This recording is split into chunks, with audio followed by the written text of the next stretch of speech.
selamat datang di video podcast Kohab kali ini. We learn, collaborate, and we grow. Nah, kali ini kita kedatangan tamu nih spesial banget. Ada Bang Freddy dari Sevenzu ya, Bang? Iya, Sevenzu. Kalau untuk akun Instagramnya @sevenzu_architects.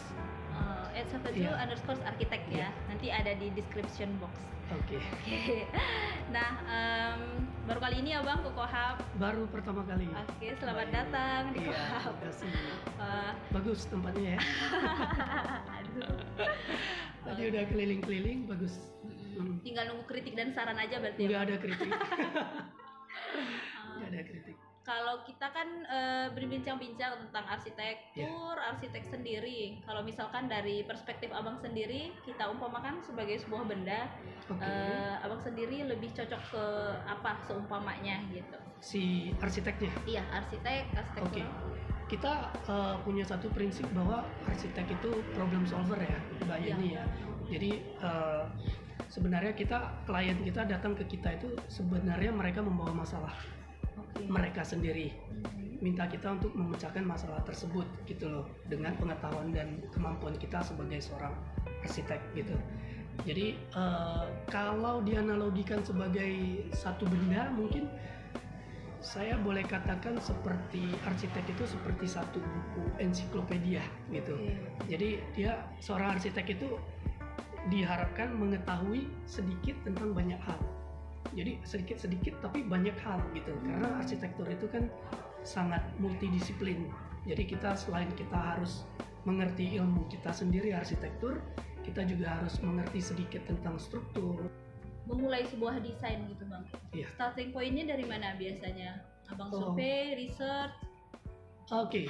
Kalau untuk site visit itu udah pasti kita melakukan survei dulu ke lokasi, kemudian di sana kita mendapatkan informasi sebanyak mungkin dari site, kondisi site-nya, kemudian kondisi lingkungan sekitarnya, kemudian fungsi bangunan yang akan kita desain itu fungsinya apa gitu. Tapi kalau ditanya mulai dari mana, mungkin kita punya beberapa approach, cara pendekatan yang berbeda-beda tergantung dengan tipe desain yang sedang kita kerjakan. Jadi kalau mungkin seperti kita buat satu contoh, kita mendesain sebuah rumah tinggal, itu approach yang kita lakukan itu akan berbeda apabila kita mendesain sebuah fungsi yang mungkin lebih besar seperti fungsi bangunan publik atau komersil gitu. Kalau di hunian biasanya kita melakukan approach itu inside out. Jadi kita melakukan yang namanya eksplorasi itu di ruang yang terkecil dulu. Kalau hunian, jadi bagaimana si pengguna ruang tersebut berinteraksi dengan ruangnya, kita dari sana dulu, mungkin dari ruang terkecil, mungkin dari ruang tidur, kemudian membesar interaksi dengan ruangan yang lain, ke living room, ke ruangan-ruangan yang lebih besar, lalu kita keluar gitu. Kemudian terciptalah satu konsep arsitektural tersebut. Berbeda. Kasusnya seperti apa, pendekatannya menyesuaikan gitu. Betul. Oke.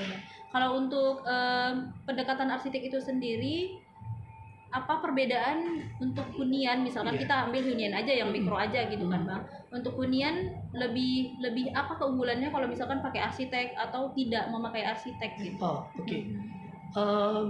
Sebenarnya itu perbedaannya itu cukup jelas sih biasanya.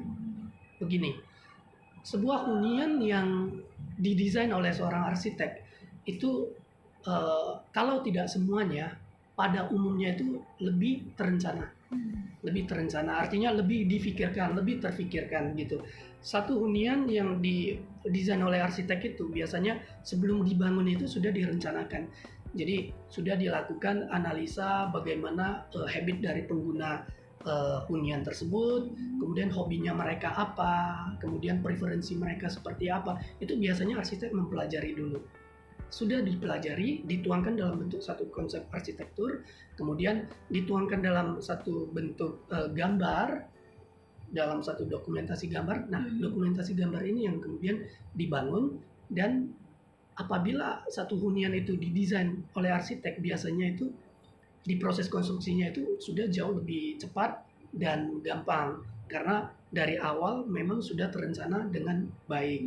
Berbeda dengan apabila hunian ini tidak didesain oleh seorang arsitek, mungkin banyak terjadi yang namanya trial dan error ya, Mbak Yeni ya. Jadi setelah dibangun, di prosesnya itu ternyata kalau sesuai ya sesuai, tapi kalau tidak sesuai biasanya dilakukan pembongkaran. Oh kurang gede, atau terlalu kecil, atau kurang besar, atau gimana, itu sudah dibangun misalnya dindingnya dibongkar.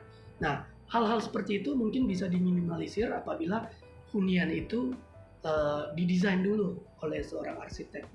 Jadi banyak orang beranggapan pakai jasa. Bang, Iya. itu gimana kalau dari Seven Zoo biasanya mengaplikasikannya seperti apa sejauh ini? Karena Kolaborasi kan dengan cukup penting. bidang yang lain maksudnya. Ya, gitu bidang lain misalkan konstruksi, mechanical engineering, Oke, plumbing ya. dan lain-lain. Sekarang kita hidup mungkin di zaman yang sudah serba kolaboratif Kolaborasi. ya. Kita lihat banyak aplikasi sekarang kan ride sharing, home sharing gitu. Jadi kita sudah bukan zamannya lagi satu orang itu bisa menangani banyak hal. Ya. Hal yang sama juga berlaku di arsitektur. Bukan hanya hari ini, mungkin dari zaman puluhan tahun lalu juga sama. Arsitek itu nggak akan bisa bekerja sendiri.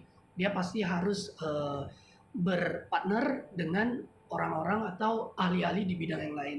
Yang paling dekat mungkin kayak ahli struktur, Ya. ahli MEP, mungkin dengan landscaper, juga mungkin dengan bidang ilmu yang lain. Jadi Ya. kolaborasi itu penting sih, Mbak Yeni. Apalagi untuk bangunan publik mungkin ya Bang, ya, itu sangat betul, benar-benar betul. Karena bergantung itu sama kompleks orang ya. lain. Ya, itu sangat kompleks. Jangankan dengan tim yang berbeda lintas disiplin, Ya. kadang kita juga bisa kolaborasi dengan sesama arsitek. Oke, Jadi ya, ya, kita paham dengan keinginan dan kebutuhan klien, tapi kadang kita merasa ini seru juga nih, ini project ini kayaknya saya pernah tahu rekan arsitek yang ini pernah ngerjain yang ini dan cukup berhasil. Ya, Jadi yuk kita kenapa enggak gitu ya, Bang? kita kolaborasi yuk, kita keroyokan ngerjain project ini. Di samping kita bisa belajar juga gitu ya dengan sesama arsitek. Sharing ilmu juga ya. Jadi jangankan yang berbeda lintas profesi, yang satu profesi juga kita itu kadang bisa berkolaborasi. Iya, kita juga punya asosiasi. Tool 4.0 gitu Bang. Iya. Ya kan banyak ya aplikasi-aplikasi atau software yang sekarang sering digunakan seperti BIM yang kayak gitu, pernah dengar Revit gitu ya. Ya, Revit, BIM itu gimana Bang? Kalau pandangan Efeknya. saya pribadi ya, Mbak Yeni ya, software itu BIM, Revit dan lain-lain itu adalah satu tools yang sangat membantu kita di bidang di dunia arsitektur. Ya. Ya, itu kita tidak bisa menafikan bahwa dunia semakin berubah, cara kita bekerja juga berubah. Jadi ada dua hal nih yang dengan kehadiran software itu ada dua hal sebenarnya. Mereka mempermudah dan mereka mempercepat pekerjaan kita sebagai arsitek. Cuman saya punya pandangan pribadi adalah bahwa arsitektur itu bukan hanya sekedar high tech, kita juga high touch. Jadi teknologi itu membantu kita, mempercepat dan membantu kita. Tapi prinsip kita berpikir, cara kita berpikir, cara kita menyelesaikan masalah, saya rasa itu arsitek yang hari ini itu prinsipnya hampir sama juga seperti arsitek mungkin 10, 20, 30 tahun yang lalu.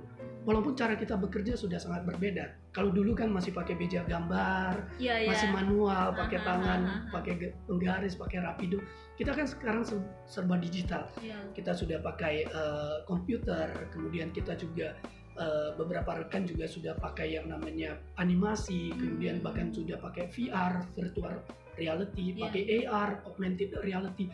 Tapi saya rasa itu tools yang mempermudah dan mempercepat kita.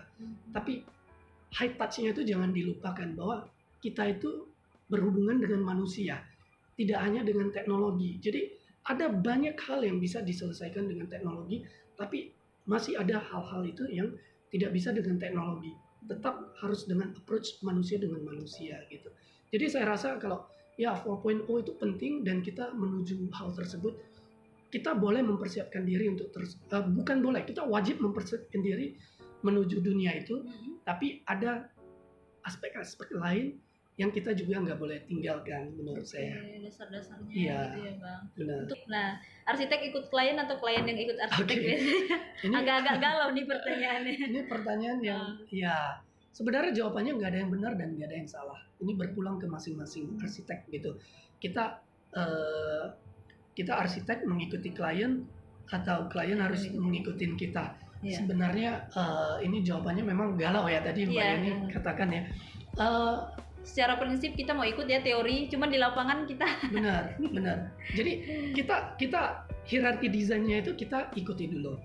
Jadi seperti yang tadi saya sampaikan bahwa dasarnya itu adalah needs, kebutuhan klien. Begitu kebutuhan di penyelesaian kebutuhan ini tidak ada kompromi. Klien harus ngikutin arsitek karena memang itu ada ilmunya. Jadi misalnya kebutuhan-kebutuhan dasar di satu hunian itu, kaidah-kaidah arsitektur yang harus kita terapkan itu tidak ada kompromi. Kita harus yang menjadi leader di sana, bahwa Bapak Ibu butuhnya ini adalah jawaban atas kebutuhan tersebut gitu. Artinya di proses desain itu tidak melulu kita yang ngikutin klien atau klien ngikutin kita. Kadang di satu proses itu di satu segmen ini mereka yang harus ngikutin kita karena ini adalah di pemecahan masalah utamanya gitu loh. Tapi begitu needs-nya itu sudah tercapai, kemudian kita masuk ke tahap yang berikutnya yaitu pemenuhan keinginan atau wants. Nah, di sana kita fleksibel, kita yang mengikuti klien. Klien pengen seperti apa dalam hal mungkin sudah wants-nya bukan kebutuhannya lagi nih. Saya mungkin ekspresi arsitektur yang saya sukai seperti apa, warna-warna yang saya sukai seperti apa, kemudian mungkin dalam hal ekspresi gimana ya, hal-hal yang mungkin sudah tidak begitu fundamental lagi. Jadi pemilihan material, pemilihan itu, nah kita fleksibel, kita harus bisa menjadi penerjemah dari keinginan si klien itu, gitu loh. Jadi kalau kita katakan harus arsitek yang ngikutin klien, tidak juga. Harus selalu klien yang ngikutin arsitek, ya tidak juga. Kita fleksibel lah di sana. Dua-duanya berlaku ya Bang, Dua-duanya setiap berlaku. kasus. Di setiap kasus dan di satu proses desain itu kan nggak linear, nggak satu kemudian dua kemudian tiga. Jadi mungkin dari proses yang pertama sampai yang kedua mereka ikutin kita. Karena ini benar-benar penting dan benar-benar ini nggak ada kompromi gitu loh, harus seperti ini gitu loh. Misalnya kalau kebutuhan dia harus A, ya kita harus A gitu. Sudah selesai kebutuhan, di tahap selanjutnya kita mau ngikutin mereka, ya itu sudah tidak ada masalah karena sudah tidak ada yang namanya benar atau salah, tapi sudah relatif antara bagus atau tidak. Kemudian balik lagi ke selera ya Bang. Iya, selera orang kan berbeda-beda gitu. Terima kasih Bang untuk Thank you, waktunya. Mbak Yani. Ya. Oke Bang. Thank you. Terima Ya, kasih terima banyak. kasih. Semoga ada Sama-sama. podcast selanjutnya Amin. dengan Bang Freddy. Thank Oke. you. Ya.